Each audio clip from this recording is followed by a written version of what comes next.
Buenas noches, estamos en De Buena Fuente, Antiguo Rueda de Prensa, acompañándoles con entrevistas desparpajadas, pero no por ello con la limitación de hablar franco, directo. Esta noche vamos a tener a un invitado especial, el señor Personero de Bucaramanga, pero vamos a saludar primero a los panelistas, a Alfonso Pineda. ¿Qué tal, Alfonso? Buenas noches. Juan Carlos, muy buenas noches y amigos televidentes, y le damos la bienvenida a nuestro compañero que hace siempre falta, Vidal Abreu. Vidal, de corazón se lo decimos, bienvenido, y la gente lo estaba preguntando que si era que había roto con Alfonso, que había tenido un problema con nosotros, que no sé si se había enemistado con la gente del canal. Estaban de verdad que insistentemente preguntándonos por qué usted falló, y no fue por su querer, su deseo, sino fuerza mayor, dirán, durante unos 3 programas. Bienvenido otra vez, Vidalito. No saben la falta que me hace a mí este programa, ¿no? Sí, es claro. una liberación de catarsis. Una terapia. No, es mejor que una terapia, ¿no? Esto supera Corio, supera cualquier otro spa que pueda haber en Bucaramanga. No, la verdad me hace muchísima falta, extraño mucho los insultos, pero también las felicitaciones. ¿Pero qué le pasaba, Vidalito? Cuéntenos. De nuestros cibernautas y nuestros televidentes. ¿Mucho viaje? No, Mucho viaje. me he sometido últimamente a una serie de exámenes médicos y la verdad, debo reconocerlo, fui muy descuidado durante mucho tiempo, y ya cuando uno llega bordeando el 5º piso, entonces le toca mujeres. le toca a uno pues a conductarse y pararle bolas al don más sagrado que Dios nos ha dado. Uy, vea el programa con la salud. médico.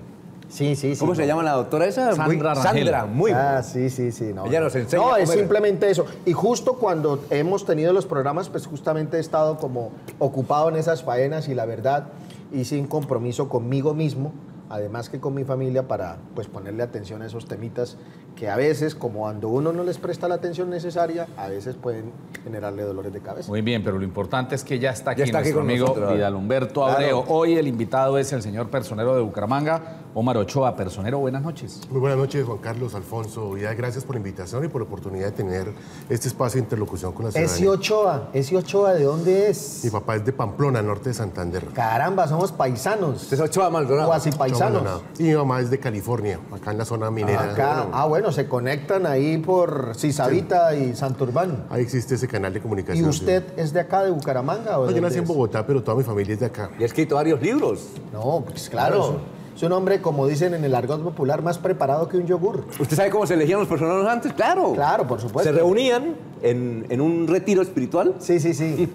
Los concejales. Un retiro espiritual Sin- con y sin mucho... celular y nada. Sí, sí, sí, claro. Sin celulares y sin...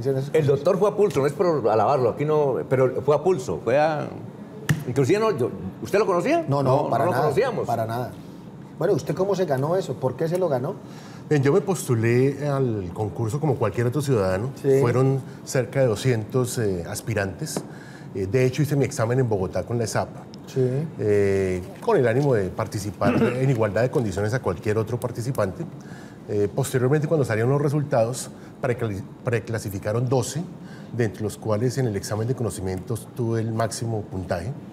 Eso pues me dio como un plus de ventaja sobre los demás, para que en el momento de la entrevista, que versó sobre temas de ciudad, pudiéramos hacer un ejercicio adecuado con los concejales, y pues la calificación que se dio ponderada. Hasta la primera logró- parte íbamos bien, pero cuando usted dice un ejercicio con los concejales, entonces ya uno le mete la malicia, ¿no? No, Y uno dice, wow, allá debajo en el sótano, en la alcaldía, bueno, concejal, mira, ¿cómo es la mira que eso cosa? fue- ¿Cómo es la vaina? ¿O qué? Yo viajé el día anterior, me acuerdo Sí. que la entrevista era un jueves, yo no conocía a ningún concejal de Bucaramanga, no tenía ni idea. Ese día me metí a la Y página tan a ver famosos quiénes que eran. son, ¿no?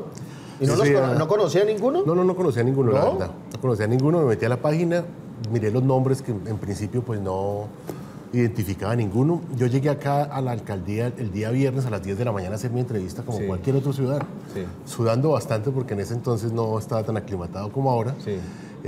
La entrevista me la hizo la mesa directiva, y el ejercicio me refiero a los temas que se tocaron en la entrevista, que fueron Sí. temas de ciudad. No ocurrió como en otras ciudades, que infortunadamente los temas que se tocaron no eran los Sí, más claro. adecuados para una entrevista, sino fueron temas amplios de ciudad. Recuerdo el tema de las barras bravas, recuerdo el tema del consumo de estupefacientes, del Cárceles, embarazo de cárceles adolescentes, también. Cárceles, ¿no? temas que se tocaron y que nos permitieron pues hacer una exposición que abocó varios elementos de importancia sobre esas temáticas. Al final el resultado del ejercicio pues fue positivo, y terminamos en el ponderado pues obteniendo el primer puesto, ¿no? Lo que no entendemos, una cosa, es que al año de estar en la personería se gana un concurso al poder ingresar como procurador judicial. ¿Y sabe por qué? Es un concurso a nivel nacional. Él se lo ganó. 23 paquetes. 23 paquetes, sí, señor. Eso le iba a decir. No, 23 procurador judicial, eso ya 23 paquetes y suave. Inclusive yo dije, cuando yo vi la noticia, mañana renuncia el personero. es ir a sentarse a las audiencias. 23 millones de pesos tranquilo, fresco, sin ningún problema. ¿Qué problema va a tener? Procurador judicial y un concurso. ¿Quién lo va a votar? Nadie. Y yo al otro día titulé, ¿va a renunciar el personero? Pues, ¿quién no? ¿Dio por descontado usted que...? Es lógico. Claro. ¿O no? Aquí con estos chicharrones manejando los concejales, el alcalde, los periodistas, las situaciones graves, ¿sí? Cada vez que hay una emergencia corre como una ambulancia, ¿no? La otra vez iba a hacer una entrevista. No vino porque está por ahí en un lío del hospital. Entonces, oiga, ¿por qué? Mucha gente no comprendió. ¿Por qué? A ver, ¿no le gusta la plata o es que tiene mucha? Ese era un ejercicio que veníamos haciendo hace rato, el concurso para procuradores judiciales, que la Corte lo ordenó. Participaron cerca de 80.000 abogados en todo el país. Imagínese. Un concurso pues, muy codiciado, nos fue muy bien en el examen de conocimientos, ponderaron también temas de producción académica, docencia universitaria. Los resultados del mismo se dieron como en julio del año 2016, recuerdo. Sí, yo tenía usted año y medio. Más menos, no había completado. No, medio año, perdón, sí. No había completado todavía el año, ocupé el 7º puesto en el ranking nacional de todos. Entre 80.000. Entre los que aspiraron. Sí, claro. Para ese cargo yo recuerdo que eran en el país 94 en diferentes ciudades que clasificaban. Yo había pues postulado en principio Bogotá, ya no era de mi interés pues, estar en Bogotá. Podía escoger, ahí podía escoger, ¿cierto? Ciudad. Pues uno había puesto ya una ciudad como de preferencia. Infortunadamente en ese entonces solamente puse Bogotá. Hubiera puesto Bucaramanga, de pronto el tema hubiera cambiado un poco. Entonces había puesto... El doctor Alejandro Ordóñez me nombró en desarrollo de la lista de elegibles. Pues yo manifesté que en ese momento no era el interés hacer uso de esa opción. Y igualmente, pues ahí sigo en la lista. Estoy hasta de primeras en este momento, porque eso tiene una vigencia como de 2 años. Pero pues no era el interés y más bien el compromiso y el trabajo que se venía desarrollando era el que nos identificaba. ¿Y quién iba a hacer las entrevistas en ese momento? ¿Monseñor Ordóñez? No fue con entrevista, solamente examen de conocimientos. Examen y ya lo que diera la calificación. Y el tema de producción académica y... Pero usted sigue en capilla ahí porque dice que ahora ha pasado al primer lugar, que eso guardan 2 años. Es decir, estamos a 1 año y medio de terminar su gestión, un poquito más. ¿Podría esperar usted y apenas salga de la personería, tendría un panorama despejado? Es decir, ¿podría optar? Pues no creo que coincidan los tiempos, ¿no? ¿No? Termina antes la vigencia de la lista, ¿no? Bueno, igual, no vaya a ser que lo nombren o que quede usted por allá y van a decir, no hacen nada aquí, entonces los nombran a cargos más importantes, como ocurrió ahorita con un alto funcionario regional. ¿Sabe a quién me refiero, cierto? Posiblemente, pero no, realmente pues, es satisfactorio a título personal el haber participado en Francalí y obtenido unos resultados muy favorables. Sin embargo, para esa coyuntura histórica que está viviendo, era más importante hacer el ejercicio que estoy haciendo en la ciudad, culminar el periodo y más bien después miraremos alguna otra alternativa que se presente. Metámosle un poquito de sal y picante al tema. ¿No será que usted ya se dejó contagiar por el poder y por las aspiraciones políticas? Entonces dice, no, yo mejor hago nido aquí, me preparo y puedo aspirar a una alcaldía más adelante. Tengo los requisitos, tengo las condiciones. ¿Era que el bicho de la política por allá ya como que lo picó? Pues mira que uno de los elementos que pesa es que precisamente en un cargo de esos, donde hay un salario tan bueno, generalmente las personas llegan ahí y se quedan hasta la edad de retiro forzoso. Sí, claro. ¿No? Es como un tema de que ya hay como... no hay nada más que hacer. Ese no era el interés en el proyecto de vida. Realmente yo sí quiero asumir otros retos diferentes. Pero por ejemplo, al usted despreciar, como dice Alfonso, los 23 paquetes, quedarse con el de acá, que puede estar, ¿qué? ¿14? Si no estoy mal. Alrededor, sí. La mitad, casi la mitad. Lo sabemos porque pues el salario del alcalde es lo mismo del contralor y del personero. Es lo mismo. Pues eso es público porque va a un acuerdo del consejo. Claro. ¿No será que usted está aspirando hacia más adelante? Pues no inmediato porque constitucional y legalmente no puede. Una alcaldía, ¿no? Por ahora lo que nos interesa es básicamente terminar con éxito este periodo. Afortunadamente... O sea, no dice no, como dice Alfonso, hay que aprenderle a los maestros. No dice no, entonces deja como abierta la posibilidad. Quería decirte que afortunadamente el Congreso recientemente mantuvo el concurso de personeros. Hubo una iniciativa legislativa con el ánimo de volver a lo que decías que eran los retiros espirituales que hacían los colegiados.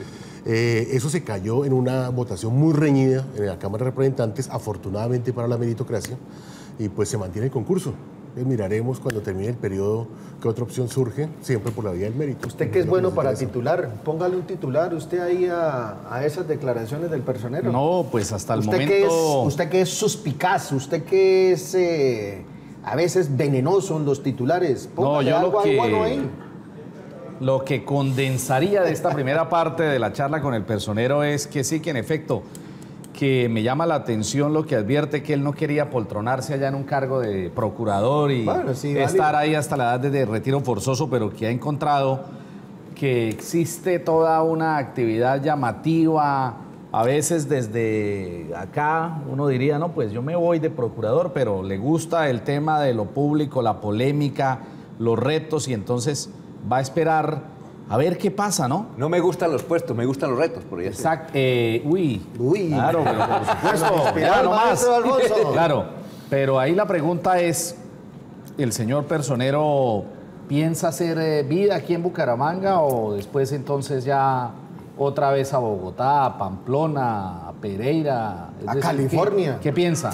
De pronto tiene un título minero por allá en California. Ser alcalde de California sería una cosa muy interesante, ¿no? ¿Sí? Más si se hace la explotación y el proyecto que se está haciendo. Bueno, pero hay otro tema aparte que lo podemos tocar después. No, indudablemente por ahora el compromiso es terminar bien este periodo, hacerlo de la mejor forma posible y miraremos las proyecciones que hay. A mí esta ciudad me parece la de mejor nivel de vida en el país y me parecería muy atractivo tener la posibilidad de tener un proyecto de vida a largo plazo acá. Lo noto muy parco, Juan Carlos. Yo insisto. Al personero le picó el bicho de la política. Y se quiere asentar en Bucaramanga. O sea, el hombre está mirando proyectos. Estamos especulando e interpretando sus palabras, ¿no? Pero pues... el personero se dejó cautivar por el nivel de vida de Bucaramanga, ya se aclimató al ambiente, ya no suda tanto. Muchos amigos le han dicho, venga, pero si fue alcalde Rodolfo Hernández, que ni él mismo creía que iba a ganar. No, pues yo creo que el señor personero dentro de sus cuentas pues advierte eso. En Bucaramanga habrá muchas cosas por hacer. Hay 5 facultades de derecho. Eso es muy importante. Hay puestos, de pronto yo puedo sentar un hito aquí dentro de lo que yo académicamente también he hecho con esto de la escritura de los libros. Pues me imagino que encontrará el terreno abonado para decidir quedarse aquí y tranquilo, esperar a terminar y después entonces la vida irá dictaminando qué hacer, ¿no? Una pregunta medio incómoda, personero, y le ruego me disculpe. ¿Usted es ideológicamente de partido de dónde viene? Así no sea un militante ni nada de esas cosas, pero digamos que eso es algo que va en el ADN del colombiano, ¿no? Claro, siempre he trabajado en lo público, pero nunca he estado ligado a la política. Mis cargos han sido básicamente de carrera administrativa, a través de concurso de mérito. Yo trabajé en el Ministerio de Hacienda. Con el actual ministro que acaban de nombrar, con Alberto Carrasquilla, yo fui su jefe jurídico en algún momento. No porque fuera de libre nombramiento y remoción. Ahí tiene un parrillazo, don Alfonso. Sino porque era de carrera administrativa. Fue jefe jurídico del Ministerio de Hacienda. Ministerio de Hacienda. Cuando Alberto Carrasquilla en el gobierno 2003. De hecho, yo ingresé al Ministerio de Hacienda cuando estaba Juan Camilo Restrepo de ministro, posteriormente Juan Manuel Santos, Roberto Junguito, que duró muy poco en la primera administración Uribe, vino después Carrasquilla, alcancé a trabajar con él también un tiempo. Posteriormente trabajé en la Superintendencia Financiera, era un cargo también muy técnico en la Dirección de Mercados. En ese entonces era Oscar Iván Zuluaga, el ministro de Hacienda. El superintendente era Augusto Acosta, una persona de una trayectoria muy encomiable en el tema del mercado de valores. Trabajé en la Superintendencia de Servicios Públicos Domiciliarios con otra ministeriable ahora, que es la doctora Eva María Uribe, que suena mucho para el Ministerio Eva de María. Eva ¿No fue la que estuvo de Superservicios? Sí. Trabajé con ella directamente en el despacho, me fui asesor de ella, jefe de control interno de esa entidad, pero siempre desde la perspectiva técnica, nunca tuve como esa adherencia a un partido político. Pero antes de irnos a comerciales, ¿su papá, por ser de Pamplona, no intuiría conservador? Pues hay una mezcla, ¿no? Por ser de California, conservador. ¿No la ha captado? Uribista. No, pero es que yo le estoy diciendo de los ancestros. En esa época no existía todavía el uribismo. Todavía no había llegado la plaga. Pero es decir, uno imaginaría que más bien este es como de ancestros azulitos. No, si uno mira Guditos. Atrás, pues obviamente la cuna materna, pues para nadie es un secreto. Ese sector tiene unos valores tradicionales muy arraigados. Pues en mi casa el tema del catolicismo está muy arraigado también. Pero pues eso no significa que tenga una línea de herencia. No, claro, obviamente, sí. Vamos a... Sí. Ideológicamente me parece que hay que tener un compromiso con la justicia social, con el tema de las transformaciones de las deudas históricas que tenemos, y eso hace que uno esté más del lado de pronto de el tema de buscar innovación en el tema político por el lado del, no el progresismo de Mocus, ¿no? De Petro. ¿no? Sí. Progresismo más bien social, ¿no? Pausa y ya venimos. Conclusión, Vidalito llegó completamente recuperado, no nos dejó hablar.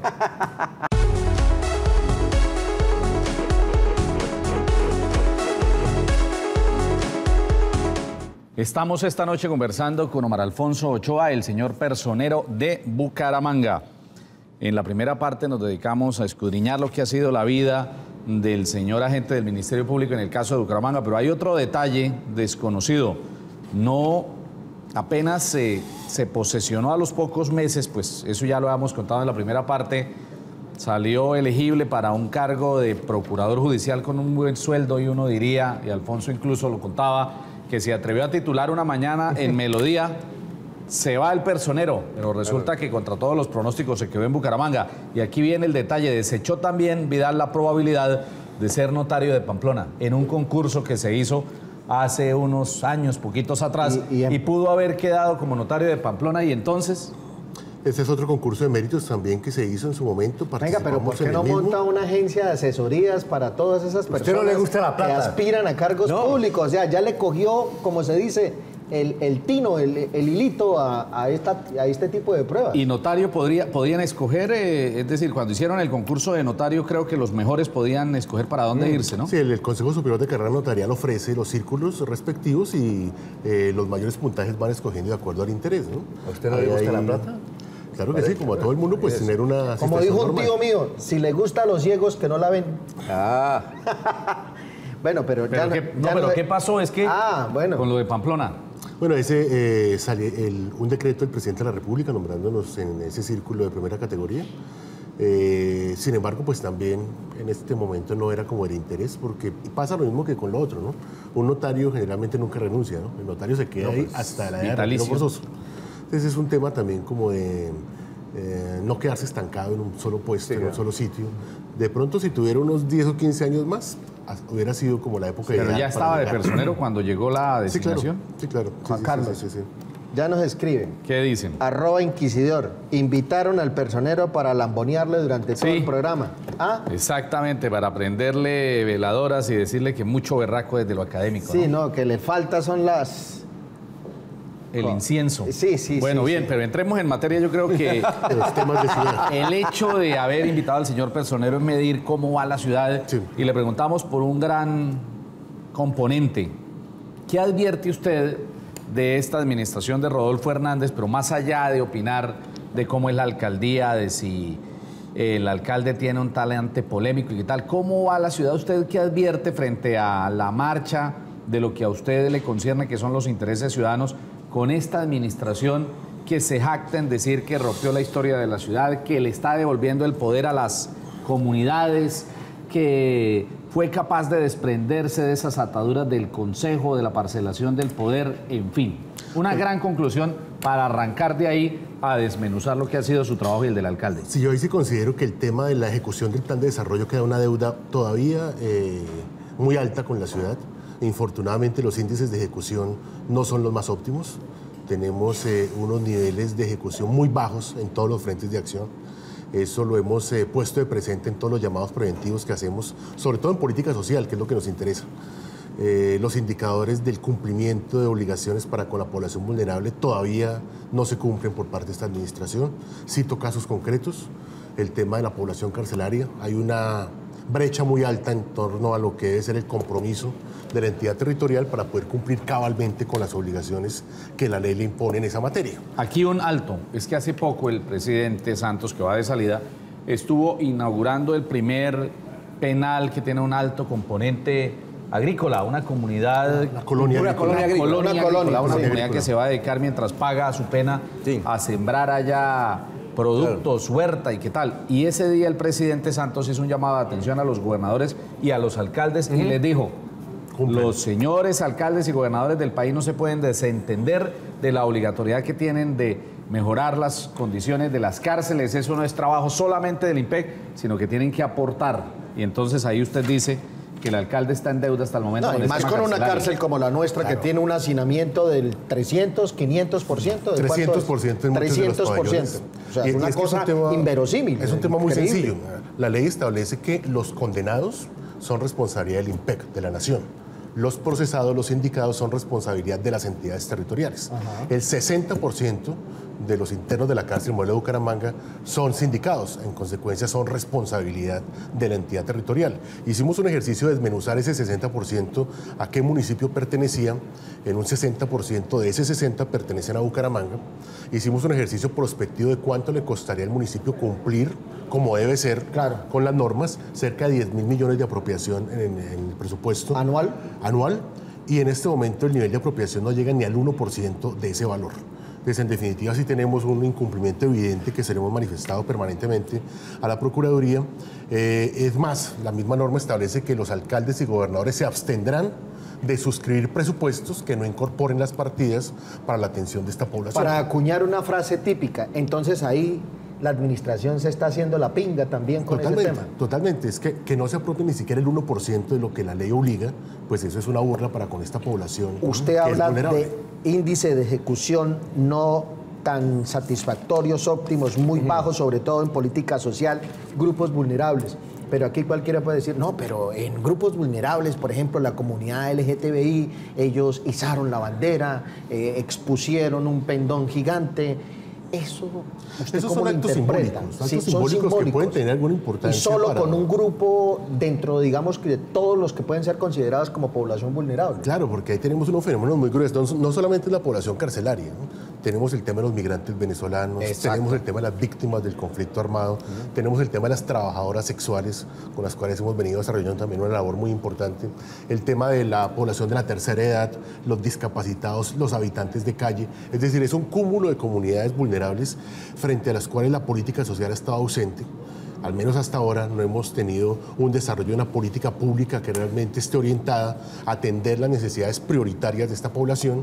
Nos ha tocado casi que a nosotros suplir esa labor de atención de esta población con las limitaciones que tenemos, porque es que en últimas somos la entidad más chiquita de todo el municipio, a nivel presupuestal, a nivel de planta, y hemos optimizado esos esfuerzos para poder responderle a las demandas permanentes de esta población vulnerable. Y hay que resaltar, el primer responsable de prestar adecuadamente esos servicios pues es el municipio, a él le corresponde. Subsidiariamente otras entidades podemos colaborar, pero es un rol que le compete en primera instancia a la entidad territorial. Doctor, señor profesor, hay un sector de la ciudadanía que dice que usted, la personalidad, ha sido muy flexible con la administración de Rodolfo Hernández, que comete cualquier cosa que afecta a la ciudad, al ser humano, y que usted no se pronuncia. Inclusive usted tiene una investigación sobre Manolo Azuero, sobre eventuales irregularidades en la posesión, pero que usted no sanciona ni nada, que no se ven los resultados en ese sentido. Hay que aclarar que lo que tiene que ver con el alcalde y los concejales, eso no es competencia de la personería. Pero la administración de... Eso le corresponde a la Procuraduría. Sí, claro. ¿Sí? Cualquier tema en la que tenga directa injerencia alcaldes y concejales. ¿Y los funcionarios? Pero los funcionarios, sí, frente a ellos, es importante resaltar en la ciudadanía que cuando llegamos encontramos un rezago a nivel del tema de los procesos disciplinarios muy alto, desde cerca del 2010. Sí. Hemos hecho un esfuerzo muy importante en ponernos al día. A la fecha ya tenemos los procesos muy decantados, muy depurados, porque cargamos como con ese lastre histórico. Hemos impuesto sanciones de administraciones anteriores por violaciones a las normas sobre moralidad administrativa, sanciones que son de público conocimiento sobre secretarios de infraestructura, funcionarios de anteriores administraciones, que incumplieron sus deberes funcionales en relación con el manejo adecuado de los recursos públicos. ¿Y del actual? Eso viene precisamente todo en proceso. Pero no, o sea, que por culpa de que la demora que han tenido, entonces no han tenido tiempo de meterle muela, como se dice en el argot popular, a los actuales funcionarios de la administración municipal. Claro que sí. Ese es un proceso que tiene que surtirse, ¿sí? Eso no puede ser pues un procedimiento de la noche a la mañana, sino que tiene unos trámites. Hemos sido muy garantistas del debido proceso, porque queremos que las decisiones que salgan sean robustas. Y es el mismo alcalde que dice que es que con este de Estado de Derecho tan garantista y tan no sé qué más, entonces no hay sanciones ni hay nada. Uno podría en determinado momento como devolverle a su despacho las palabras del alcalde para ver si hay mayor celeridad en los procesos que lleva en contra de sus propios funcionarios? Lo que le puedo decir es que sí hay un equipo muy calificado que le hemos dado toda la fortaleza del caso, le hemos posicionado mucho para que se ponga al día en esa temática. Recibimos un rezago muy alto de administraciones anteriores y ya estamos prácticamente el día en esa temática. Hemos llevado todos los procesos de conformidad a como la ley lo establece. Tan es así que la Procuraduría nos hace permanentemente visitas y no encuentra que haya algún tipo de irregularidad, demora, de dilación en el curso de estos procesos. Por el contrario, se están llevando de conformidad con los plazos que la ley establece y en consecuencia, pues dentro de esos parámetros, apenas se surtan esos trámites, tendremos las decisiones de fondo que corresponden. Es decir, usted, otras palabras, Vidalito, no se preocupe que ahí está investigando y actuando estamos trabajando, señor personero. Estamos trabajando y haciendo investigaciones exhaustivas. Vidalito, tuvieran radioperiódico por las mañanas, yo creo que llamaría al señor personero todas las noches a ver qué le tiene, a ver con qué saldría mañana, quién va a sancionar. El único funcionario que no ha peleado con el alcalde es usted prácticamente. Oiga, yo lo he visto en Facebook Live que diga el personero. Porque con el Contralor vive agarrado todas las semanas. No, realmente con el alcalde en alguna oportunidad también él hizo unas declaraciones muy desafortunadas en medios de comunicación, generalizando la labor de los organismos de control, aduciendo que... Pero no concretamente eso, yo no todo. Lo generalizó, Sí, claro. pero pues obviamente nos incluyó ahí dentro de eso. Ahí tuvimos que actuar pues oficiándole a la Procuraduría, a la Federación Nacional de Personeros, poniendo de presente que pues frente a los organismos de control lo mínimo que uno puede exigir es un respeto como por cualquier otro ciudadano, y esas no son los términos que se deben utilizar para dirigirse a otra entidad pública, ¿no? Ahí hemos tenido pues algunas diferencias conceptuales. Mantengo mi distancia con la administración, no soy amigo del señor alcalde. No sube a tomar tintico al quinto piso, no se encuentran por ahí en la cafetería del segundo de pronto para charlar un rato. ¿No le rebajó el presupuesto a usted? No rebajó el presupuesto. ¿Y usted qué hizo? ¿Ah, sí? Y fue necesario que el Tribunal Administrativo de Santander, en una decisión judicial...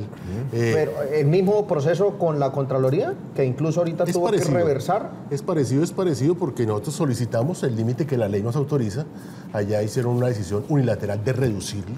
Sí. Ese tema lo controvertimos judicialmente y el tribunal nos dio la razón con un razonamiento muy elemental, y es que yo soy organismo de control. El alcalde no podría reducirme el presupuesto porque me estará quitando la independencia y autonomía que un organismo requiere. Si fuera una secretaría no hay ningún problema, eso está dentro de su órbita de competencia, pero frente a organismos de control no lo puede hacer, y en consecuencia el tribunal ordenó recomponer el presupuesto dentro de los límites que la ley establece. Que además no estamos pidiendo mayor cosa, reitero, nuestro presupuesto es el más limitado del municipio. ¿Y cuánto es? Es el 1.7% en este momento de los ingresos corrientes de libre destinación. Es la mitad de lo que tiene, por ejemplo, la Contraloría. Es un tema que básicamente lo destinamos a la atención de la nómina, que demanda el 90% de nuestros gastos. Perdón, una pregunta ingenua, pero ¿por qué la mitad de la Contraloría, siendo un organismo de control prácticamente de las... Porque ellos tienen un nivel de planta mayor. Ah, ok. De hecho, la ley también da la posibilidad de que tengan mayor presupuesto. En consecuencia, es un organismo pues mucho más robusto, si se quiere, desde el punto de vista presupuestario y administrativo. En instantes seguimos conversando con el personero de Bucaramanga.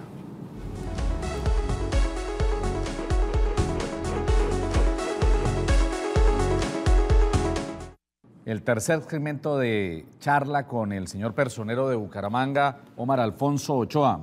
Alfonso, antes de que continuemos con el señor personero, un parrillazo. Ah, sí, tengo una. ¿Sí?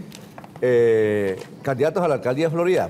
Candidatos a la alcaldía de Florida Dicen Blanca. que hay más para la alcaldía de Florida que para Bucaramanga. Pero yo les hago una pregunta, a ver, y me da la opinión Vidalito y Alfonso.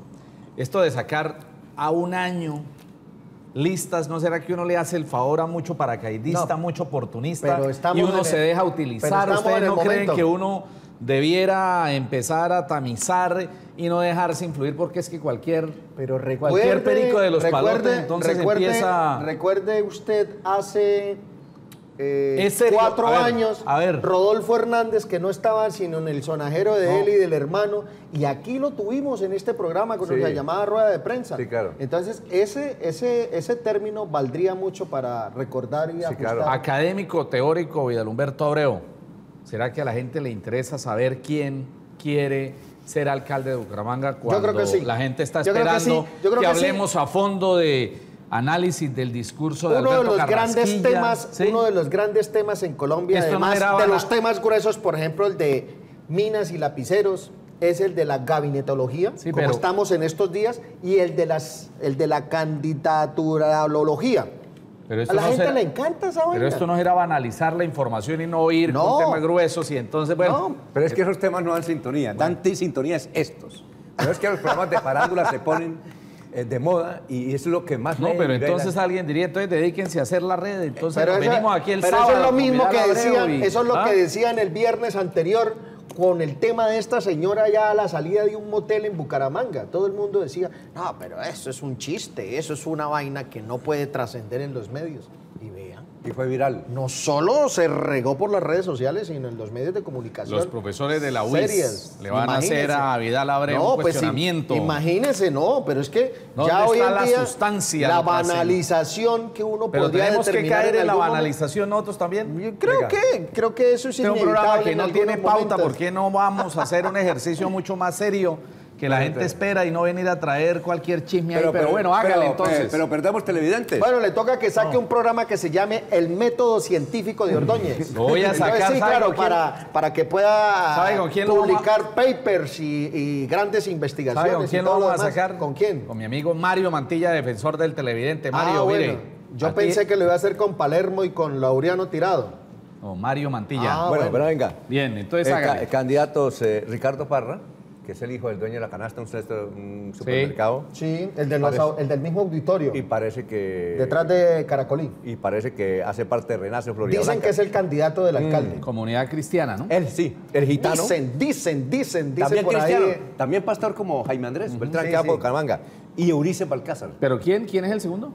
El gitano. Hay Gitano otros. se llama, ese es concejal, Sí, se claro. le olvida el nombre, está de asesor, renunció a su candidatura en la elección pasada. ¿Sabe quién más? Eurice Balcázar, Rafael Marín, que fue presidente del consejo. No, ahí va, está Rafael Marín, está Efraín Mendoza Rodríguez. Salvador Molina. Está Salvador Molina. Salvador Rincón. Salvador, no, yo creo que Salvador ya Sí, no se le ¿cómo? vuelve a medir a ese Sí, tigre. claro, él está Pero haciendo- realmente, y hay mucha gente joven, entre Efraín, entre Gitano, entre todo este grupo de gente, Angelita Hernández por el partido de la U, que tiene que ser por el partido de la U. yo creo que lleva la jefatura de prensa de Juan Carlos Ordóñez.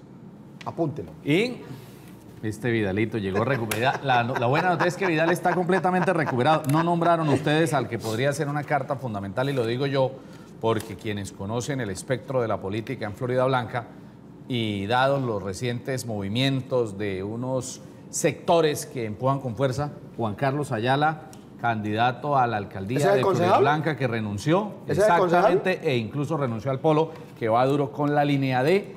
Leonidas Gómez, Un que ha sido concejal el para fenómeno. aspirar necesita un año antes de la elección o de la inscripción. ¿No? Depende de si va a aspirar por el mismo partido o aspiraría por No, ya partido renunció al diferente. Polo. Renunció a la curul y al Polo. Desde la Sí, sí. inscripción. Si se va a cambiar de partido político, tiene que ser desde la inscripción, Puede según la firmar. tesis del Consejo de Estado. O sea, y ya está en el tiempo. Sí, sí, claro. Ya, Sí, ya. claro. O sea, Friki, su candidato. Sí, no es mi Se candidato. las canto. Ni ¿no? lo conozco. No, yo alguito de derecho medio entiendo No. y por eso le pregunté aquí Sí. a un ilustre jurista. Pero, por ejemplo- Pero ya, su candidato quemado. Ya, Pero chao. no es mi candidato, no es Bueno, mi candidato sigamos, porque ni lo sigamos. conozco, no vamos a bueno. seguir. Voy a preguntarle al personero, porque es que aquí también estuvo, por ejemplo, el senador hace poco, Richard... ¿Mauricio? Mauricio Aguilar, y también él renunció a... Es decir, todos los personajes que están renunciando, renuncian no solamente al cargo que ocupan, a la curul, sino también Al partido. al partido, ¿no? Claro, en ese momento sí. Y eso no significa que se vayan a ir completamente del partido, sino que, por ejemplo, vayan por alianzas. Posiblemente. Sí, claro. posiblemente. Pero hay unos términos que ahora se establecen bajo la fecha de inscripción y no bajo la fecha de la realización de las elecciones. O sea, se hace sobre junio, si no estoy mal, mediados de junio, y no sobre octubre, que es lo que usualmente Tradicionalmente sí. se hacía. En el anterior segmento, el señor personero habló de la poca inversión, ejecución de recursos de la alcaldía, en lo que le dictamina la ley tiene que ser esos dineros que deben enviarse, por ejemplo, a temas carcelarios. Señor personero, ya va siendo hora de decirle al señor gobernador, con profundo respeto a los alcaldes del área, esa porquería de cárcel hay que sacarla de ahí y que eso ya tiene que demolerse, que construyan ahí lo que sea, o un parque, pero que se pongan serios y ya, porque esa fue una promesa de campaña que hicieron. La cárcel no tiene que estar ahí y no tenemos afortunadamente a nadie en la cárcel, pero una ciudad seria no puede tener la cárcel ahí en un sector residencial, intranquilizando a la gente, que se pongan serios. ¿Usted qué les dice hoy? Claro, de acuerdo con el plan de ordenamiento territorial, ese no es el sitio idóneo para tener la cárcel, evidentemente. Hay que buscar un sitio diferente. Aquí Juan Carlos mencionaba un tema de una colonia penal. Hay experiencias muy valederas en el país en esa materia, por ejemplo en Acacias, en el Meta, Sí. para poder copiar las cosas buenas. Son colonias penales en las que la gente va a trabajar, a pagar su pena, pero a trabajar también, a producir. Eso dignifica también la situación de esta población. La situación de la cárcel es totalmente paupérrima. Hay hacinamiento del 300%. No se puede hacer inversión increíble. en infraestructura, entre otras razones, porque es que ahí no puede estar la cárcel. Entonces uno no puede invertir en el sitio en donde precisamente no puede estar. Entonces se tiene que pensar en un proyecto de mediano plazo en el cual se pase la cárcel a un sitio que sea idóneo. Hay que pensar también en figuras como las asociaciones público-privadas en este tema para que se invierta capital privado. Que es una propuesta muy interesante ya oficializada, ¿no? Claro, para que esa sea una vía, porque siempre la excusa es que no existe el presupuesto público necesario para hacer una obra de esa envergadura, pero indudablemente que en nuestro caso se requiere con urgencia. Las condiciones físicas de la cárcel cada vez son más precarias. Se hizo recientemente un pabellón de sanidad que le costó al erario público 3.000 millones de pesos. ¿En dónde? En la cárcel. ¿De cuál? La cárcel de ¿Modelo? Modelo, que no ha podido entrar en funcionamiento hace más de 2 años, porque no hay una planta eléctrica que vale 15 millones. Vea, ahí está una noticia No, de las claro. que realmente a mí me gustan. A Vidalito le gustan más Eso del es, espectáculo eso es un y de tema. que el perico de los palotes va a lanzar a la alcaldía y que tiene 20 votos y nos utiliza Pero hermano, sonando. es que y el espectro informativo es supremamente amplio, entonces Bueno. no nos podemos quedar con los temas serios y aburridos única y exclusivamente No, pero- que porque el profesor Juan Carlos los considera importantes. Pero No mire todo que- es importante hoy en bueno. día porque es que el espectro es supremamente Pero bueno, amplio. pero bien, entonces le doy la Claro, razón, mira la Vidalito, con- pero entonces mira, mira la contradicción que se Sí. evidencia ahí. En la cárcel hemos evidenciado que hay tuberculosis, que hay meningitis, que hay enfermedades infectocontagiosas que precisamente se facilitan porque es que hay un hacinamiento muy alto. Y tenemos un pabellón de sanidad cuyo objetivo es precisamente ese, tratar a los que están enfermos ahí, que no se puede poner en Perdón, ese funcionamiento. pabellón es al fondo por la famosa calle 36, Sí, que ese es es un- el pasillo pero- principal, pero no ha que podido queda entrar allá en al función. fondo. Calle 36 dentro de la cárcel, ¿no? Sí, Dentro sí, de la es cárcel. que digamos el pasillo Sí. que distribuye los accesos a cada pabellón le llaman la calle 36. Sí, sí, y sí. allá al final, en el fondo, yo había conocido hace unos 2, 3 años un sitio Sí, más o menos claro. para el tema de Pero la entonces salud. ahí está la noticia, una Sí. noticia que nos da el señor Personero. Construyeron un pabellón de sanidad, le invirtieron 3.000 millones de pesos. Eso se determinó hace 2 años y quedó como un elefante blanco. ¿Qué hay ahí? No se está utilizando a pesar de Buena tuberculosis, noticia, buena Día noticia. a día deteriorándose esa inversión. Eso es un claro detrimento patrimonial. Claro. Porque son recursos que están ¿Y enterrados eso es ahí. responsabilidad de quién? ¿Del de las IMPEC? naciones, de los USPEC. De los USPEC Del USPEC, Ah, no ya. del IMPEC. De los PEC. El USPEC es el que maneja los temas administrativos. Claro. Y eso ha generado, entre otras cosas, que para la atención de los enfermos lo tengan que hacer en el colegio que está que se cae, que no tiene ni siquiera tejas. Colegio de... En el interno, en donde ellos estudian allá, en donde, entre otras cosas, el municipio no se ha interesado tampoco por nombrar profesores para que les den las clases como corresponde, sino que los mismos guardianes en sus ratos libres son los que les dan las clases, con el mejor querer, pero sin la preparación y formación académica necesaria para poder dar muy ese importante. tipo de clases. Señor Personero, yo quiero tocarle otro tema que definitivamente es una bomba y no sabemos hasta dónde va a llegar y en qué momento va a explotar y a tomar unas dimensiones insospechadas. Es el tema de los migrantes venezolanos. Yo vivo sobre un edificio sobre la carretera que conduce a Cúcuta o que llega de Pamplona y de Cúcuta. Es No de datos impresionante. generales, porque de pronto los enemigos lo Es buscan allá. impresionante el El éxodo. desfile de venezolanos mañana, tarde y noche, cómo llegan. 10, 12, 15, A pie. 20, a A pie. pie. A pie. A pie. Por ejemplo, tengo este dato. El viernes, usted sabe que nosotros nos toca madrugar, en las horas de la madrugada, venían 250 venezolanos a pie por la carrera 33. Mire, hace 15 días venía yo de Cúcuta y de Pamplona. Y los conté, Alfonso, entre la Don Juana y Pamplona, 220 ciudadanos caminando.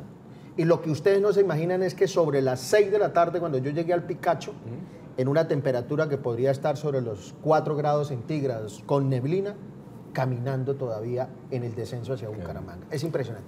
Que primero hablamos mal de los venezolanos, después les dijimos, vengan hermanos venezolanos, aquí les vamos a dar comida, les vamos a dar salud, y ahora este tema se salió de madre, personal. Este es un tema que desborda la institucionalidad. Desde el 2016 hemos venido sintiendo ese proceso cada vez más voluminoso de migración venezolana. En lo que nos corresponde como organismo defensor de derechos humanos hemos venido atendiéndolos con nuestras capacidades para asesorarlos en atención en salud, por normas del gobierno nacional, ellos tienen derecho a que los atiendan en urgencias vitales en los hospitales públicos. Sí. Sin embargo, tenemos muchos casos de mujeres gestantes, algunos embarazos de alto riesgo, enfermedades de alto costo, en donde tenemos que intervenir para que, así sea a través de tutela, los atiendan a estas personas en los hospitales públicos y les brinden la atención humanitaria del caso. En educación también hemos desarrollado una estrategia junto con la Secretaría de Educación para insertar a cerca de más de 1000 hijos de ciudadanos venezolanos, más de 1000, están insertados ya en nuestro aparato educativo, en los cupos públicos, independientemente de que tengan o no tengan definida su situación migratoria, porque es un derecho fundamental de los niños y los derechos de los niños prevalecen. En consecuencia, hemos brindado esa posibilidad de esa asesoría. El acompañamiento en lo que tiene que ver con la asesoría para los documentos. Hay muchos que tienen nexos con el país y que tienen derecho a la nacionalización. Claro, papás, abuelos colombianos. En consecuencia de la asesoría con la registraduría, en donde al principio fue muy complicado el tema de la atención, ya hemos venido mejorando para que les tramiten con mayor celeridad sus documentos. Los que están ilegales, pues el llamado para que con Migración Colombia normalicen su situación migratoria. En el tema laboral también haciendo las claridades del caso de que únicamente pueden trabajar legalmente los que tienen permiso especial permanente o los que tienen visa de trabajo y que también se sanciona a los empleadores que contraten a personas que no cumplan con esos requisitos. Pero en la realidad se está dando una competencia desleal. Claro, realmente. totalmente. Al venezolano le están pagando una cosa La mitad. realmente Los operativos que insignificante. hacemos, nuestro llamado es a que sean más frecuentes. Hemos hecho algunos, pero no los suficientes, Sí. con la policía, con Migración Colombia, con el Ministerio de Trabajo, para ir monitoreando las unidades productivas y detectar aquellas que están contratando Pero una pregunta, por debajo de los personero. derechos laborales. Habían dicho que iban a establecer un punto de control en el sector de Berlín para El evitar departamento. esa migración Eso no y ese duró, paso. eso no duró. Por eso. Eso no duró. Y sí. entonces, Eso lo hizo la Secretaría del Interior y lo lanzaron, y es ahí cuando llamamos la atención de que creen que nosotros en los medios somos bobos. Fueron, hicieron el lanzamiento, hablaron, duró apenas un fin de semana y listo, se acabó. Ya venimos a la última parte de este programa.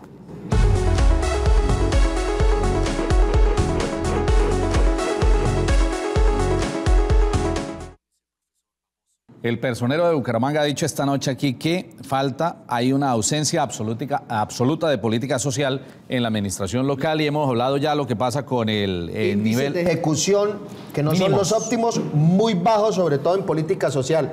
Saludo mi amigo Jorge Figueroa Clausen. ¿Por qué?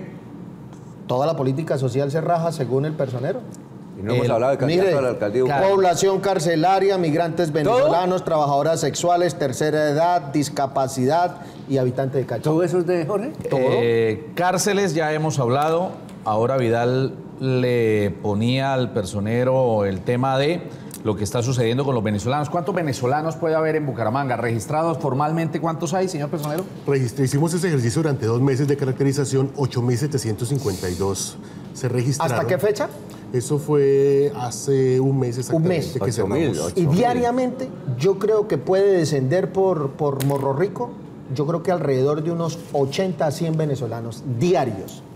Diarios. Es un desfile, ¿no? Claro.